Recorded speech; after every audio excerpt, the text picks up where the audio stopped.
Hello, this is Dr. Michael Hart. This is Political Science 231, International Relations. Current developments elaborated. Let's talk about main trends, recent, current, and future developments.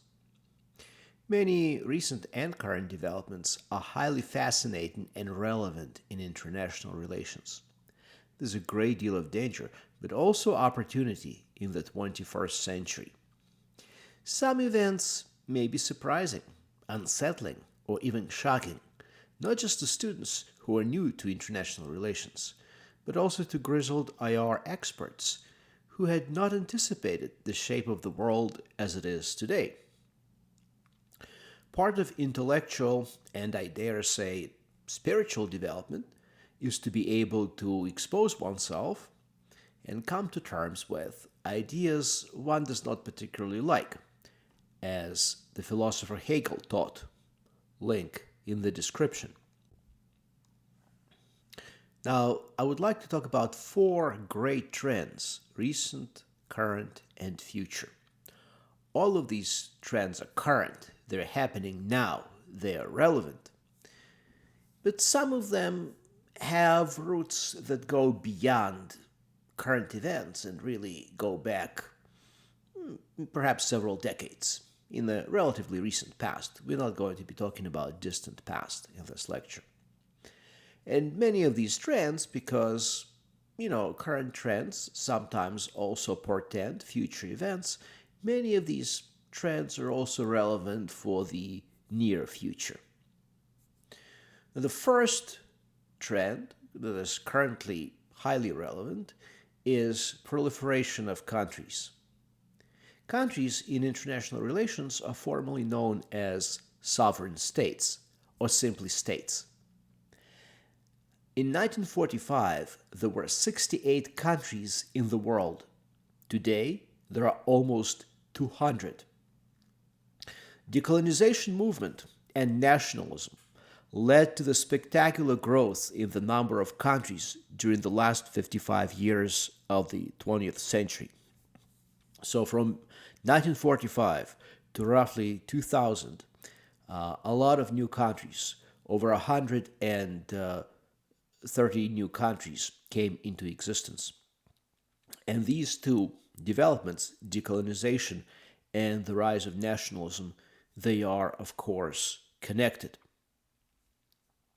So there's this trend toward fragmentation. And, it fragments or segments the people of the world into ever smaller countries, smaller legal communities, and increases the number of international conflicts, not necessarily the number of wars, but you can certainly see how environmental conflicts, conflicts over territory, conflicts over fishing and hunting rights can arise the more countries you have in the world. And this is what we've been getting more of, more countries. The second of the four great trends is regionalization or globalization. This I find highly fascinating because it runs counter to the first trend. So we have this little push and pull in international relations. Many new regional blocs have appeared since 1945. So regional blocs are a phenomenon of regionalization.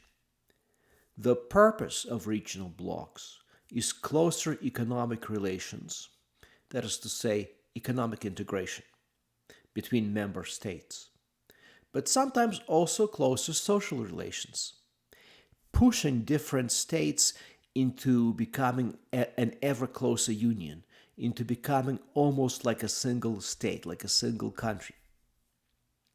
Examples include US-Mexico-Canada Agreement, which has recently replaced NAFTA, North American Free Trade Agreement, the European Union, ASEAN. Some of you might not have heard of ASEAN, but it's a very important regional bloc The acronym stands for Association of Southeast Asian Nations. It was formed in the 1960s.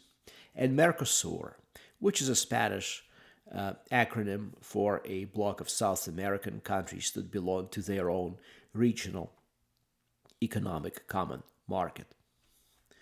Also, globally, institutions are developing like the World Trade Organization, which was formed in 1995, International Criminal Court, etc. Events like pandemics, for example, the SARS pandemic in the 1990s, or the COVID-19 pandemic more recently, which is, as of this recording, still ongoing, highlight the importance of a global context, the need to think and sometimes act globally. The third of the four great trends is immigration and multiculturalism. Immigration is one of the main themes of international events in the 21st century. Now, if you are anywhere in North America, its impact is statistically very prominent. And if you're older and have lived your entire life, or at least since childhood in North America, you have most likely noticed what has changed. For example, in 1970, roughly 5% of the US population were first-generation immigrants. By 2020, this percentage rose to approximately 15%. Since the second half of the 20th century, first-generation immigrants play a greater role in US politics at the highest, that is to say, at the national level. For example, Henry Kissinger, a former national security advisor and Secretary of State, or Zbigniew Brzezinski, a former national security advisor. Kissinger was born in Germany and was a refugee from the Nazi regime, and Zbigniew Brzezinski was born in Poland. In some states, particularly New York and California, but also, let's say, in Texas and New Mexico, you might have noticed, statistically or through personal experience, a significant population increase. Well, most of that is due to immigration. As an example, in 1970, the population of California was about 20 million people. In 2020, the population of California stood at 40 million. In 1980, US population was roughly 220 million. In 2020, that is to say only 40 years later, it was roughly 330 million. That's an increase of 110 million people. That's more people than in all of Germany, Switzerland, and Austria combined. This is despite the fact that the fertility rate in the United States has been below the replacement rate. The replacement rate is 2.1. This has been the case since 1973. In other words, not enough children are born within the borders of the United States to replace people who are dying within the borders of the United States. So why is the population not just growing, but growing dramatically? Well, one reason, and it's a lesser reason, is that people live longer than ever before. But the second and more important reason is, of course, immigration. A similar trend of low fertility rate but explosive population growth is observed in Canada. And just like in the United States, Canada's population growth would not have occurred without mass immigration. If you live in Canada, you know what I'm talking about, especially if you are in one of the major metropolitan areas like Toronto, Mississauga, or Vancouver, or Montreal. And if you live there for at least 2 or 3 decades, you have seen the change. Multiculturalism has long become the norm in many countries around the world due to immigration. There are notable exceptions, like Japan, but generally speaking, most societies today are multicultural in one way or another. So a country like Japan, where 97.5% of the population are ethnically Japanese, a state of affairs like that is today relatively rare among the countries of the world. The fourth great trend is about who or what is important in international events today. Now, there are many different actors in international relations. And by actors, we mean any entities that act. Actors can be multinational corporations, they can be individuals, they can be states. So let's look at the importance of various actors. One key development in recent decades has been an ever-growing power of new actors, that is to say, of non-state actors. If in the past, before the 20th century, states tended to dominate international events, then increasingly in the 21st century, we see that non-state entities, if not dominate, at least are very, very important in international relations. So the first entity to look at is multinational corporations, also known as transnational corporations, so MNCs or TNCs. These terms can be used interchangeably. Different texts, different authors have their preferred terminology, but they refer to the same thing. Examples of MNCs or TNCs include major corporations that most of you are familiar with and heard of many times before. Sony, Honda, General Motors, Apple, Microsoft, Google, Amazon, and you can think of many, many others. MNCs are increasingly powerful, and they can leverage jobs or prospects of jobs into favorable tax and regulatory policies. What do I mean? They can negotiate with governments of various states for better tax laws, better for them, favorable for them, for easier regulations. Don't impose so many safety regulations, don't impose so many environmental regulations, or we will move our jobs somewhere else. So, because of their ability to bargain basically for the prosperity of any given country with the government of that country, they have ever more leverage. Now, these multinational corporations, they're not totally footloose, so their leverage is not unlimited because there are real limitations on their threats to actually pick up and move. And that's because much of what they do is foreign direct investment. That is to say, they invest in factories, equipment, office buildings, things that are hard and sometimes impossible to move from one country to another.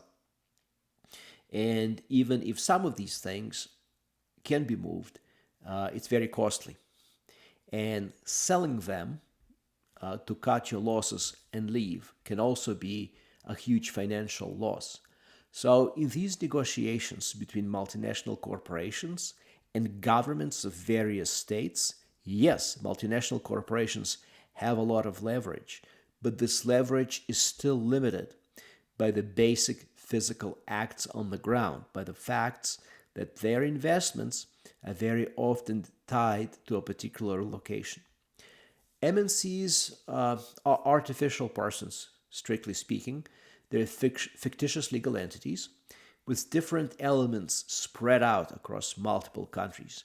This means they have buyers, stockholders, production and distribution facilities, and supply chains spread across many different countries. Their nationality should be in quotation marks, is purely conditional and legal. They do not have a country in an emotional sense. They don't have a psychological attachment. Rather, they have concrete financial interests. And to be more down to earth, They want to make more profits. And these financial interests, they depend on consumers, producers, and governments in many different countries of the world. Now, besides their leverage through providing jobs, they also have leverage over governments of different countries because they provide consumer comfort and buying satisfaction. Their ability to provide goods and services that are in high demand, that the consumers came to expect as part of their lifestyle, allow them to leverage political power. Think of how much more convenient life is with online shopping. And this was actually highlighted during the recent COVID-19 series of shutdowns, when measures on that restricted one's movement were imposed. People turned to online shopping in ever greater numbers, and they depend on everything from clothing to food, from school supplies to leisure items, on retailers that have online presence, strong online presence, like Amazon or Walmart.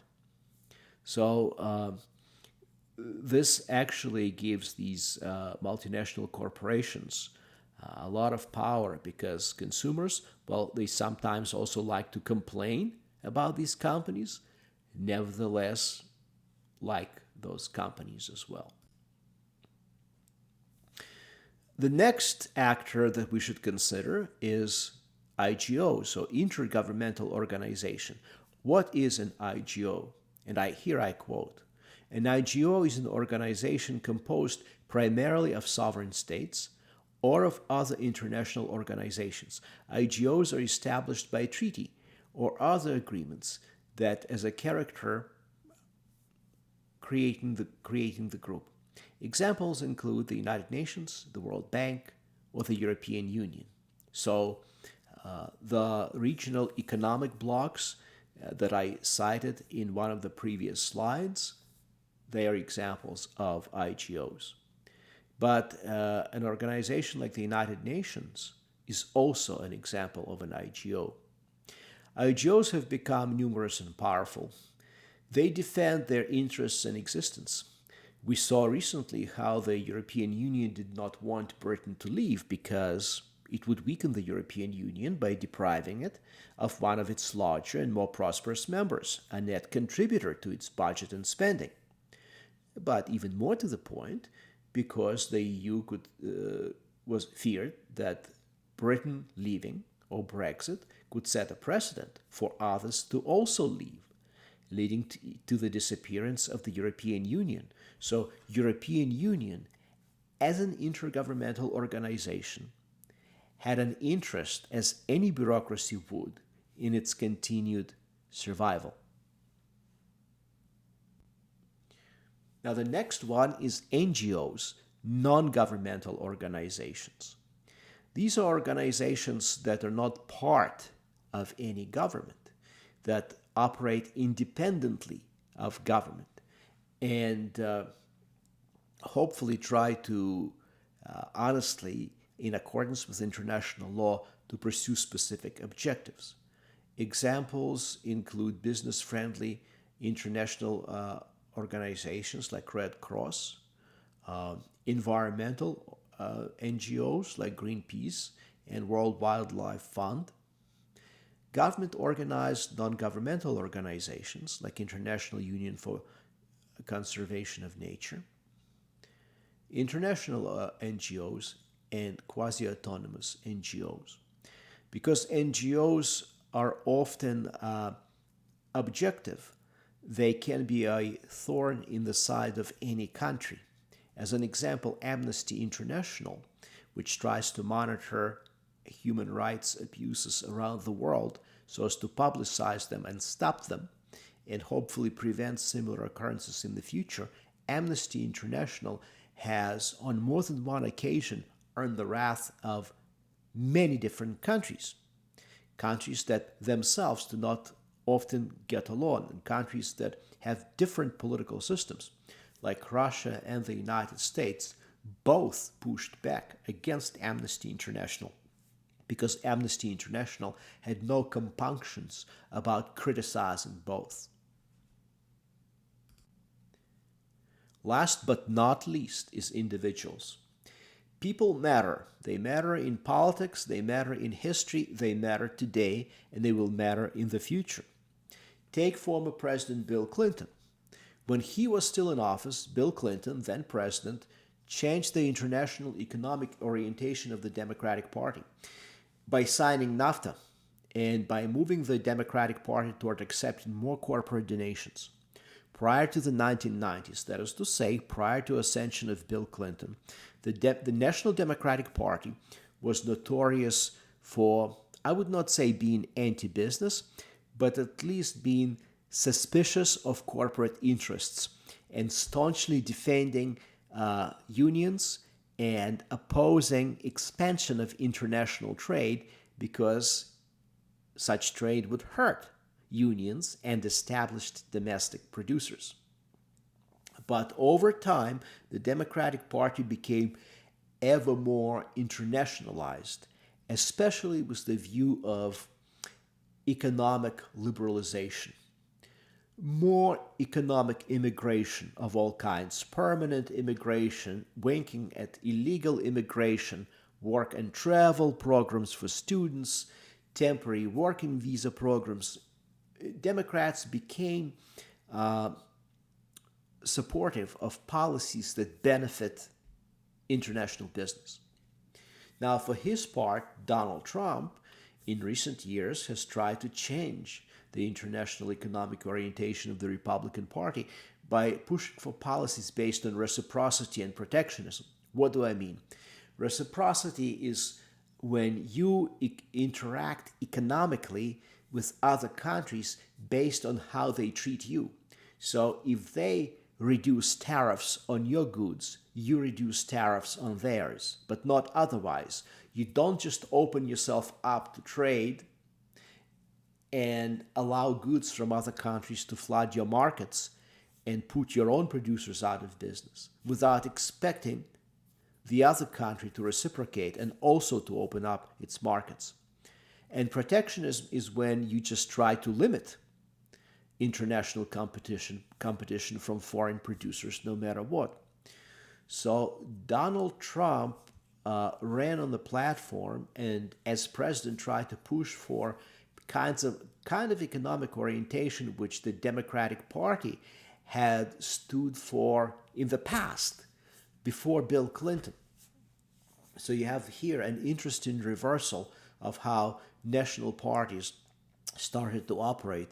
But most of the Republicans in Congress remained traditionally supportive in the traditional Republican line of being pro-corporate and pro-international trade. And that's one reason why so many congressional Republicans dislike Donald Trump.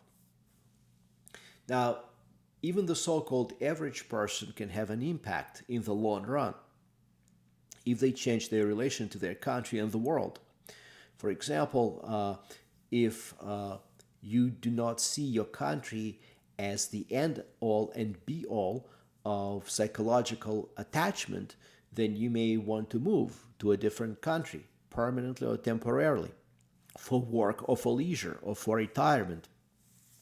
As you can find on YouTube, for example, on the channel ran by Andrew Henderson called Nomad Capitalist, link in the description. And in the future, if you're a young person listening to this, there may be a time in your career where you have to go on a business trip or a series of trips to a foreign country.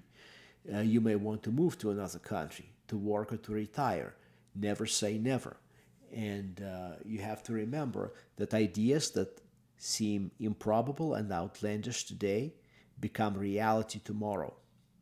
And if you do not believe that this can happen, look at the European Union, or at least a major part of it called the Schengen area, where for years now you had free movement of people.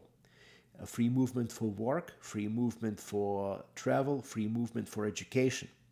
In most of the countries of the European Union. Okay?